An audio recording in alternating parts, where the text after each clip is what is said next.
बरं, आता आंदोलन हे मागे गेलेलं आहे. मात्र अनेक ठिकाणी आपण बघतोय की ओबीसी जे आहेत ते नेते नाराज झालेले आहेत. तुमच्याच मित्र पक्षातले जे नेते आहेत ते कुठेतरी त्यांनी सांगितलेलं आहे की आम्ही कोर्टात जाऊ, ह्याला चॅलेंज करू. याकडे आपण कसं बघता आणि भुजबळांचा जो पवित्रा आहे त्याकडे आपण कसं पाहता? नाही, या बाबतीमध्ये महायुतीच्या सरकारची भूमिका स्पष्ट आहे की मराठा समाजातल्या वंचित घटकाला न्याय देत असताना ओबीसीचं काही कमी होऊ नये, ओबीसीवर अन्याय होऊ नये आणि ओबीसी समाजाला त्रास होऊ नये, हीच भूमिका डोळ्यासमोर ठेवून हा जी.आर. काढण्यात आलेला आहे. त्याच्यामुळे भुजबळ साहेबांची देखील समजूत त्याच्यामध्ये मला असं वाटतं की मुख्यमंत्री महोदय त्यांच्याशी बोलतील, दोन्ही उपमुख्यमंत्री बोलतील. आजच विखे पाटील साहेबांनी जाहीर केले की त्यांच्या काही शंका असतील आमच्या उपसमितीकडनं तर आम्ही त्याच्यातनं काही खुलासे करू.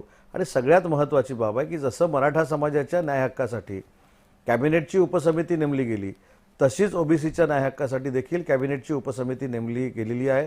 त्याची देखील बैठका होतील, त्याच्यामधून देखील काही प्रस्ताव येतील. त्याच्यामुळे एकच भूमिका आहे की कुठच्याही परिस्थितीमध्ये ओबीसीवर अन्याय होणार नाही.